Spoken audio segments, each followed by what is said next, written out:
Que se está conectando, ya ahí está estableciendo la conexión. Hola, ¿qué tal, María Cristina? Qué gusto vernos cara a cara. ¿Qué Bienvenida a tal, tu Arquidia? programa. Buenas tardes. ¿Cómo están? Bien, Buenas gracias. tardes, doctora, gracias. Para que nos comentes más sobre esta situación de Ucrania y Rusia, hasta el momento, ¿tú cómo ves el panorama?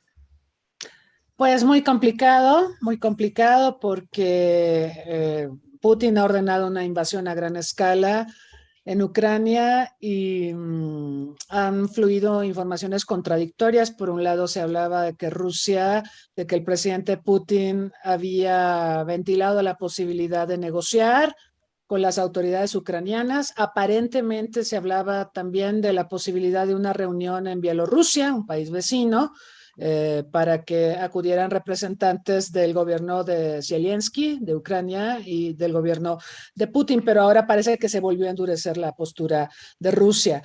Este conflicto, pues sabemos, tiene sus raíces en la desintegración de la Unión Soviética y por supuesto en la idea que tiene Rusia de preservar su esfera de influencia en el espacio postsoviético.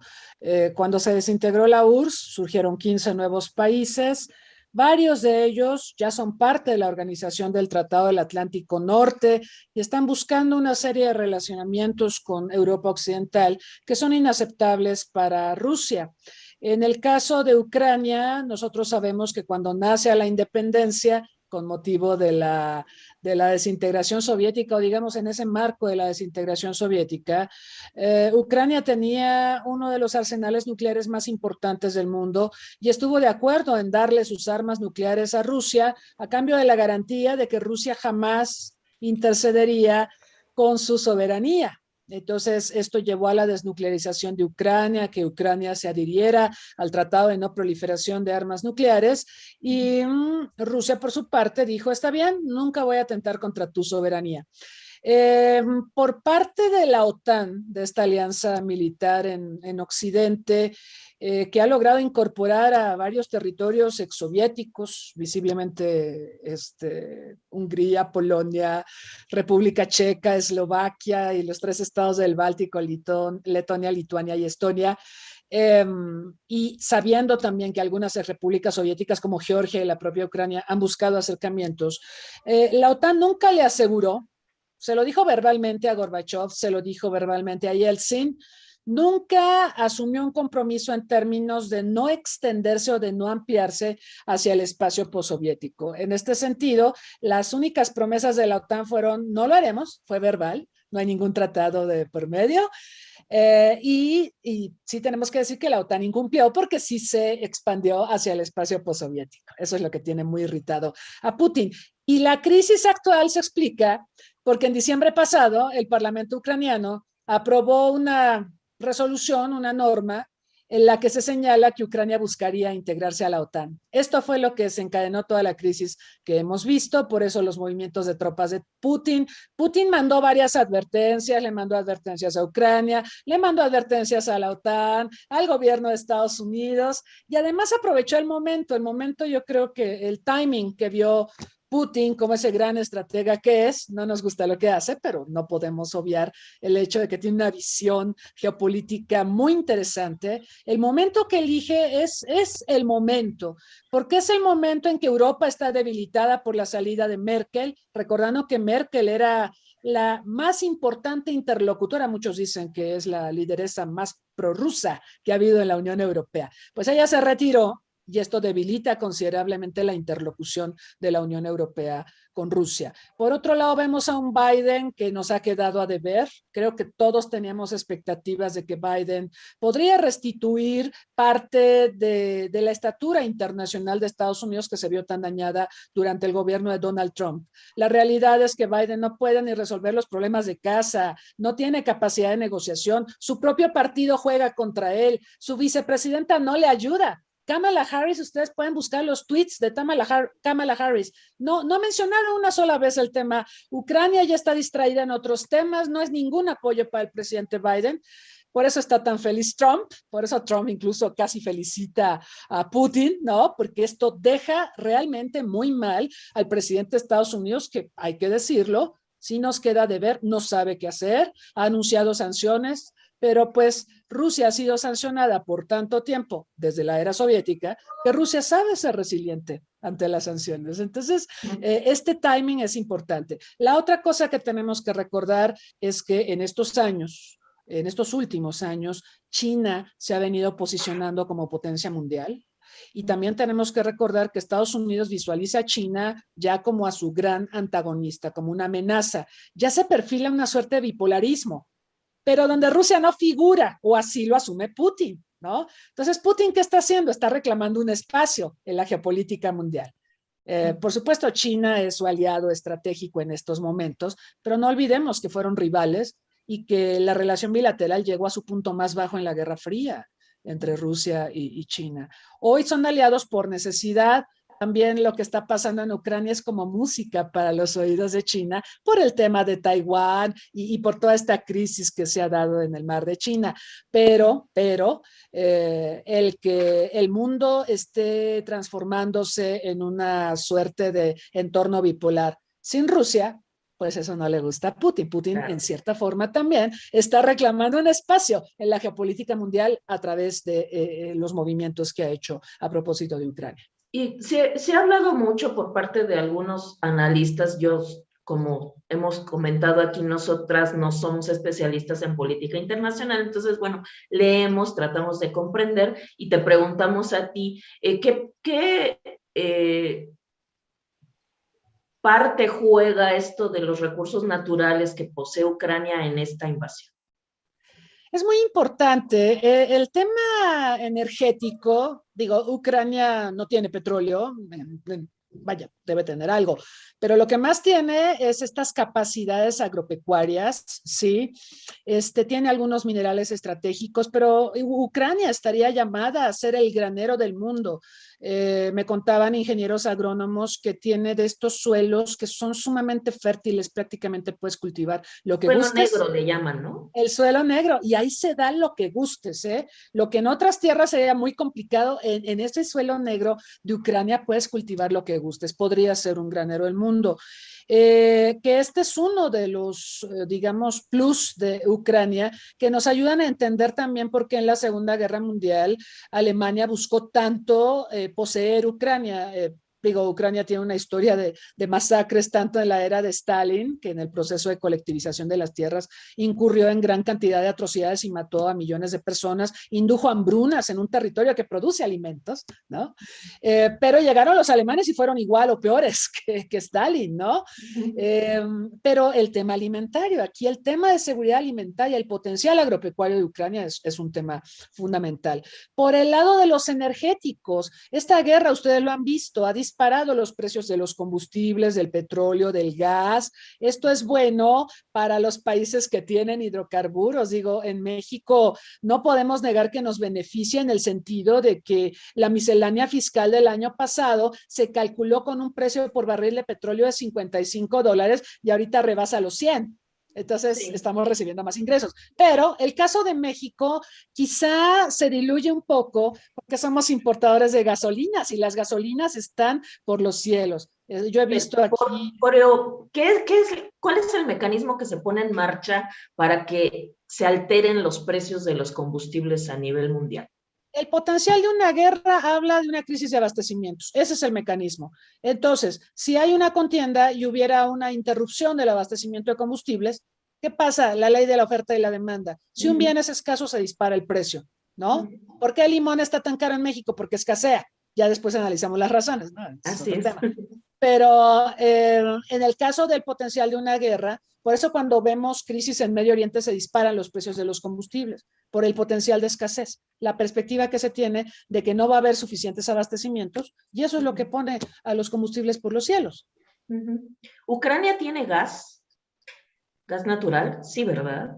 Leí eso. Eso también es... También estaba el plan de construir varios gasoductos que pasen por este país y está el tema también de la enorme dependencia que tiene Europa respecto, así como está la infraestructura actualmente, respecto al gas de Rusia, ¿no? Son muy dependientes respecto al gas de Rusia.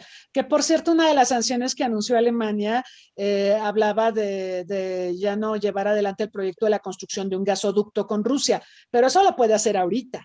No estamos en el invierno más crudo. Cuando venga el invierno necesitan sí o sí el gas y los combustibles. Entonces ahorita sí se pueden dar el lujo de medio sancionar, pero ya en condiciones climáticas más adversas, y recordando que hay inviernos que suelen ser muy crudos en Europa, la postura de Alemania y de otros europeos cambiaría.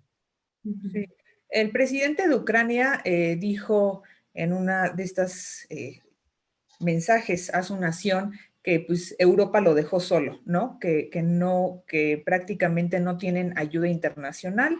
Creo que esta mañana a un reportero le comentó que podría ser la última vez que lo vean en vivo. Llamó, por supuesto, siguió haciendo el llamado a sus ciudadanos, a quienes quieran unirse, pues a irse a armar y defender a su país. Pero pues bueno, ya sabemos que las tropas rusas hasta el momento pues ya tomaron la capital, que es Kiev. ¿Cómo ves esto? O sea, ¿qué días tardarán en prácticamente, porque pues el número, el poder ruso pues es muchísimo mayor al ejército ucraniano? ¿Cuántos días crees que pueda aguantar Ucrania? Porque si no mal recuerdo, también el secretario del ejército, el titular del ejército de Rusia dijo que si deponen las armas los ucranianos, pues se acaba todo, ¿no? Bueno, y aparte hubo una noticia hace un rato que nos concierne. Cerca de la Embajada de México en Kiev hubo ataques, entonces cerraron la embajada. Nos preocupa un poco la seguridad de la embajadora y de nuestro personal en aquel país. Pero bueno, comentar que Rusia apostó a una guerra rápida. Rusia, por supuesto, valoró las capacidades ofensivas que pueda tener Ucrania. Les recuerdo, Ucrania no es parte de la OTAN, por lo tanto, la OTAN no puede invocar el artículo 5 que habla de que una agresión contra uno de los miembros de la OTAN es una agresión contra todos, y este es, digamos, el preámbulo para que la OTAN respondiera defendiendo a Ucrania. Como no es un miembro, con la pena, por eso está sola, ¿no? Eso lo sabe perfecto Putin.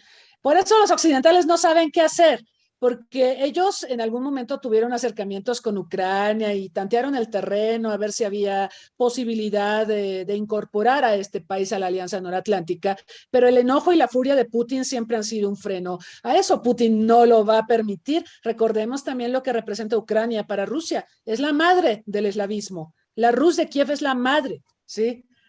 No le puedes quitar eso, o así lo asumen los rusos.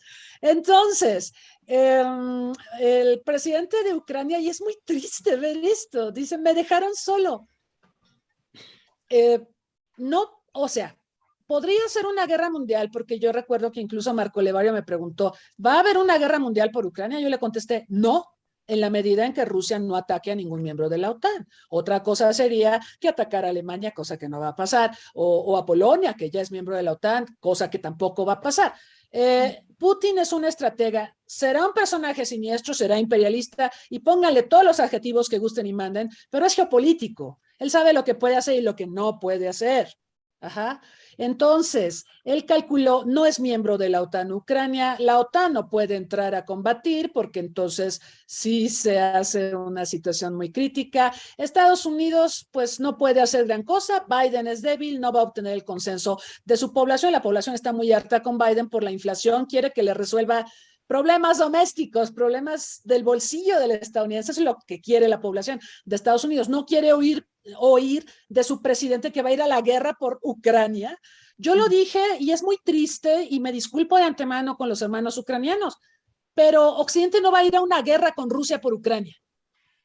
Es muy triste. ¿Sí? Y por eso el presidente Zelensky hizo este discurso, que de verdad es tan dramático y tan triste escucharlo. Me dejaron solo. Sí, te dejaron solo. Sí, te dejaron solo. Pero también tú, presidente, recuerden que Zelensky no es político. Él es un cómico que se lanzó a la presidencia y ganó. ¿Por qué ganó? Porque la población estaba harta de liderazgos corruptos. a Ucrania la habían gobernado puros corruptos.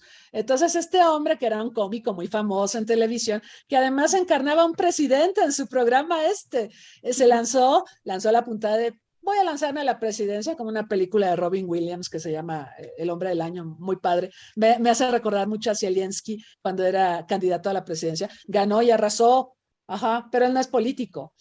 Entonces, a mí me parece que también aquí hay algunos errores de cálculo que Zelensky no es Putin, claro, midió mal, ¿sí? Esto de que el Parlamento dijo, vamos a buscar la integración a la OTAN, es un error político cuando tienes a Rusia muy irritada por el tema, ¿sí?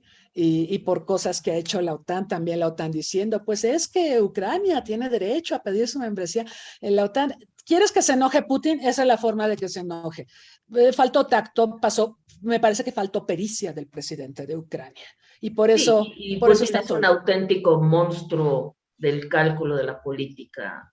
¿Nos guste o no, Orquídea? Sí. O sea, es Sí, maquiavélico. ¿Quieres sí, ver a Maquiavelo en acción? Observa a Putin. así es, y ha construido un personaje que incluso es adorado por millones de personas, no solo en Rusia, en muchos países, ¿no? Es cierto, es cierto. Y la otra cosa importante, me parece traerlo a colación importante aquí, es que a pesar de los esfuerzos de Occidente por aislar a Putin, no logran aislarlo. Hay una interdependencia de Occidente hacia materias primas estratégicas, hidrocarburos y una serie de minerales raros de los que resulta que Putin es su mayor proveedor. Entonces, ahí hay límites a las sanciones que pueda aplicar Occidente. ¿Qué tanto puede Occidente sancionar a Rusia sin que esas sanciones se reviertan contra los sancionadores? Punto número 1. Punto número 2, el factor China. No se ha mencionado gran cosa China. China, según tengo entendido, el presidente Xi Jinping habló con Putin y le dijo, negocia, por favor. Hay que terminar esta guerra lo más rápido posible. Y fue cuando Putin, momentos después, dijo, voy a negociar un poco darle un poco de juego a China en esto. Pero China sí está muy molesta con los occidentales y les digo rápidamente porque Lituania, que es miembro de la Unión Europea y es miembro de la Alianza Noratlántica, a finales del año pasado hizo un movimiento que yo la verdad no termino de entender, pero abrió una suerte de embajada de Taiwán en Vilnius y esto provocó la ira de China. China tiene miedo de que la Unión Europea pudiera seguir los pasos de Lituania, ¿sí? El tema Taiwán es un tema sagrado para China, China lo considera su territorio. Y que Lituania ahorita esté coqueteando con la idea de tener más relaciones con Taiwán, que porque sí es democrática y la China continental no lo es, y porque Taiwán sí respeta los derechos humanos y China continental viola los del Tíbet y los de Xinjiang y los de Hong Kong, etcétera. Eso le cayó súper mal a China y eso explica también por qué China está apoyando a Putin. Por eso les decía que es como música para los oídos de Xi Jinping, ¿no? Cuando Putin dice, ya es mi derecho y mi zona de seguridad y Ucrania es la madre del eslavismo y todo es música para los oídos de Xi Jinping. Hay quien advierte incluso que si se sale con la suya Putin y todo parece indicar que así será por lo menos en el corto plazo, esto podría alentar ciertos movimientos geopolíticos de China respecto a Taiwán. No está ayudando a la Unión Europea. La Unión Europea está en una situación tan errática, yo estoy sorprendida, se los voy a decir claramente, extraño a Angela Merkel. No sé si este desbarajuste habría ocurrido si ella estuviera aquí, pero ella sí tenía interlocución con Rusia y eso es lo que está faltando. Nadie habla de manera ordenada por Europa. Merkel lo sabía hacer, sabía jugar en estas ligas. Ahorita no hay un solo líder europeo. Me disculpo con Macron, me disculpo con Scholz, me disculpo con todos los que están gobernando en los países europeos. Ni uno solo es capaz de tener una interlocución con Vladimir Putin. Se esperaba, ¿no? Que Macron fuera quien pues ocupara el lugar de Angela, pero pues no. Como que no tiene el alcance, ¿no? Y bueno, hablando de malos líderes o de líderes limitados, pues pasaré al tema de nuestro presidente. La declaración que hizo hoy, que estábamos comentando hace unos minutos nosotras, de que va a proponer que la ONU condene toda agresión, cuando, bueno, pues es una cuestión establecida en el derecho internacional, o sea, descubre el hilo negro y, bueno, quiere llevar agua a su molino. ¿Qué opinión te merece? Bueno, ya veo tu expresión, pero ¿cómo lo verbalizarías pues, este como ridículo, ¿no? Que hace el presidente mexicano. Caray, yo me acuerdo cuando fue al Consejo de Seguridad, ¿se acuerdan que estuvo en Estados Unidos y pidió dirigirse al Consejo de Seguridad? Y empezó a decir que el Consejo de Seguridad debería dedicarse a promover el desarrollo y una serie de agendas que, con todo respeto del presidente, no son las agendas del Consejo de Seguridad. El Consejo de Seguridad se dedica a mantener la paz y la seguridad internacionales. Lo hace muy mal, lo hace pésimo, ¿sí? Porque aparte me preguntaban mis estudiantes ayer, ¿qué posibilidades hay de que el Consejo de Seguridad ponga orden en esta crisis y sancione a Rusia? La respuesta es ninguna, porque Rusia tiene derecho de veto en el Consejo de Seguridad y China la apoya, ¿no? Entonces, cada vez que se toca el tema Ucrania, se retiran ellos, ¿no? Sigan hablando ustedes y nosotros, a nosotros no nos importa. Entonces, es un Consejo de Seguridad francamente muy debilitado. Yo creo que está debilitado desde 2003. Ese fue el punto de viraje para el Consejo de Seguridad, cuando el Consejo de Seguridad no le aprobó a Estados Unidos hacerle la guerra a Irak, y en ese momento Estados Unidos se fue por la libre, le hizo la guerra a Irak, ¿sí? Hablando de guerras estas que hacen las grandes potencias porque se les hincha la gana, este es el mejor ejemplo. Estados Unidos lo hizo, ¿sí? Y no estamos viendo toda la parafernalia ni las condenas que sí vemos en cambio en el caso de Putin. No justifico a Putin en modo alguno, por supuesto. Pero yo no vi el escándalo contra Estados Unidos que estoy viendo ahorita a propósito de Putin. Y Estados Unidos atacó a un país soberano y destituyó a su líder, a Saddam Hussein, que terminó ahorcado, terminó linchado, ¿no? Prácticamente. Así es, sí recuerdo esos. Entonces ve la historia, o sea, ve la historia y ve las narrativas. También es importante las narrativas. La narrativa que estamos recibiendo en México es la narrativa occidental anti-Putin. Falta también que Putin produzca sus propias narrativas, ¿no? Claro. Pero regresando al caso mexicano, yo creo que pues nuestro país ya participó en algunos debates sobre la crisis de Ucrania, se pronunció por la solución pacífica de las controversias, por el respeto a la soberanía. Es lo que nos toca, eso está en nuestra política exterior, en nuestros principios de política exterior. Más allá de eso y de manifestar solidaridad, tenemos muy poco margen de maniobra. Les recuerdo, nosotros tenemos relaciones diplomáticas con Rusia y Rusia nos manda vacunas y ha mantenido una cooperación biomédica importante con nosotros. Entonces, tenemos que ser muy cuidadosos a la hora de tratar este tema. Por supuesto, hay una embajada de Ucrania en México. Ayer vimos manifestantes ucranianos, los poquitos que hay en México, protestando ante la embajada rusa y en la colonia Condesa. Todo eso está bien, pero México tiene márgenes restringidos de maniobra. En todo caso, yo creo que hay que hablar con conocimiento de causa y me gustaría ver más asesoría hacia el presidente de México en torno a los asuntos internacionales, porque sí he visto pues algunos pronunciamientos que me parecen fuera de lugar. Decirle a la ONU que vele por la paz y la seguridad internacionales cuando esa es su chamba, me parece reiterativo y perdón, un poquito inútil, ¿no? Yo creo que pues quizá el presidente está asesorado, pero tal como se ha rumorado durante muchos años, simplemente no hace caso a quien lo asesora. Eso se dice mucho de él desde que era jefe de gobierno, pero bueno, no sé. ¿Qué le hacemos? Es lo que hay. Es muy triste, pero es lo que hay. Sí. Finalmente, María Cristina, ¿a qué tendría que ceder o qué tipo de negociaciones tendría que aceptar el presidente ucraniano pues para que se termine esta invasión pues lo más pronto posible? Hay varios escenarios. Yo recuerdo haber publicado con ustedes un artículo que se llama Ucrania tan lejos de Dios. Y ese es el escenario que se perfila. ¿Sí? Y lo digo como mexicana, como nacional de un país que perdió más de la mitad de su territorio a manos de Estados Unidos. Nosotros sabemos lo que es vivir a la sombra de una gran potencia. En relaciones internacionales hay un concepto que puede ayudar mucho a visualizar los escenarios para Ucrania, que es el concepto de finlandización. La finlandización pues básicamente se basa en Finlandia, un vecino de Rusia, tiene una extensa frontera con Rusia, y Rusia en la víspera de la Segunda Guerra Mundial atacó a Finlandia, no sin sufrir consecuencias, tuvo muchas bajas, le costó mucho trabajo a Stalin ganar esta guerra contra Finlandia, pero sí recorrió la frontera para proteger al segundo centro industrial de la Unión Soviética, que es, bueno, hoy San Petersburgo, en aquel tiempo se llamaba Leningrado.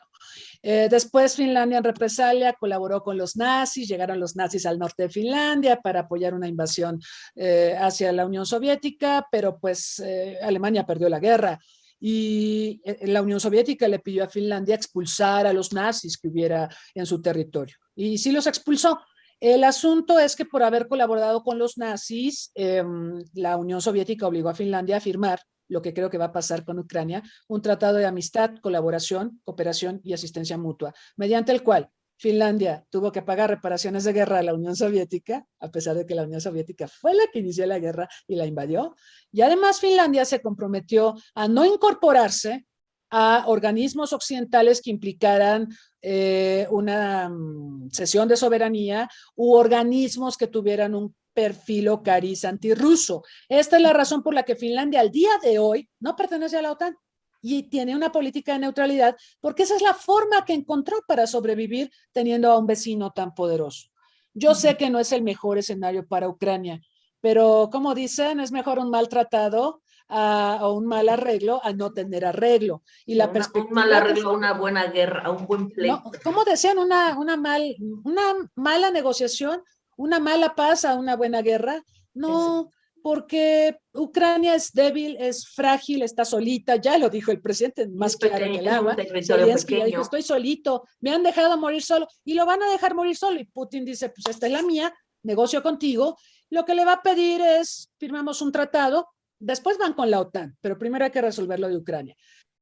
Firmar un tratado de amistad, cooperación, asistencia mutua, donde Ucrania se compromete a asumir una política de neutralidad, a dejar en manos de Rusia los territorios que ya ocupa Rusia. Recuerden que Ucrania además es un territorio donde la población está muy polarizada. Hay prorrusos dentro de Ucrania, hay pro-occidentales. Entonces lo más probable es que la parte prorrusa pues quede bajo la jurisdicción de Rusia, aunque entiendo que Putin quiere quedarse con toda Ucrania.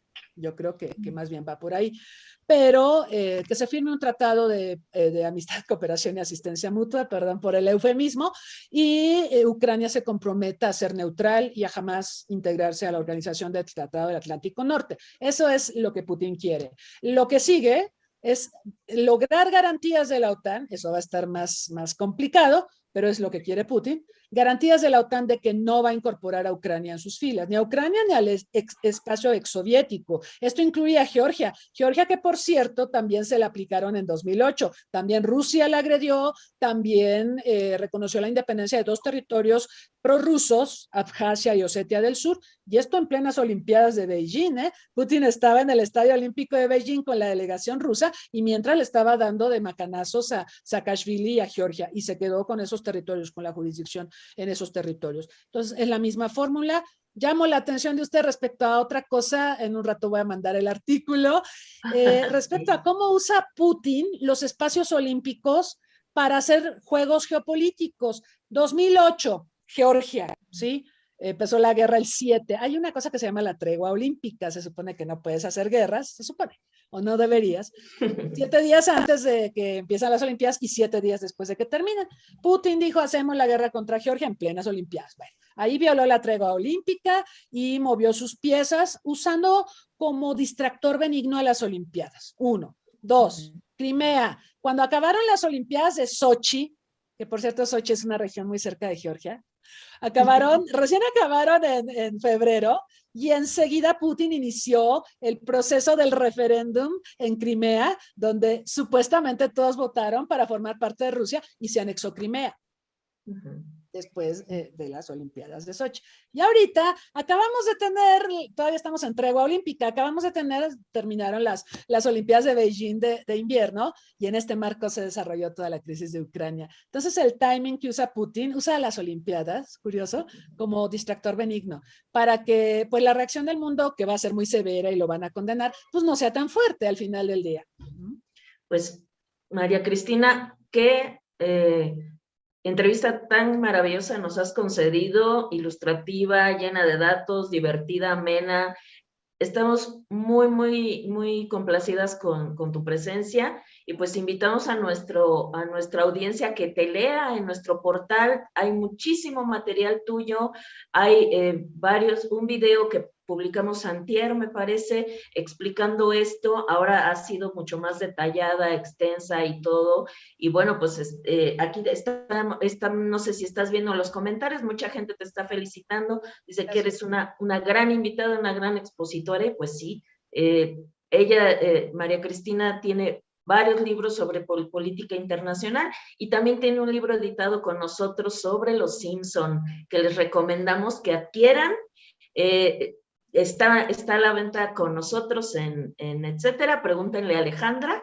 Es un libro padrísimo, padrísimo, que van a disfrutar mucho, estamos muy seguros. Y pues se nos fue ya el programa, todavía nosotras nos vamos a quedar un rato sacando todo lo que quedamos por decir y pues gracias por estar con nosotros. Gracias, doctora María Cristina Rosas. Pues estemos en comunicación. Yo creo, pues si sigue, vemos cómo transcurre durante el fin de semana este conflicto y pues la semana podríamos siguiente, platicar en la semana que entra. Quizá. Platiquemos en esta emisión o en la nocturna con Marco Levario Turco. Te agradezco mucho, María Muchas Cristina. gracias a ustedes. Gracias, te mandamos un abrazo.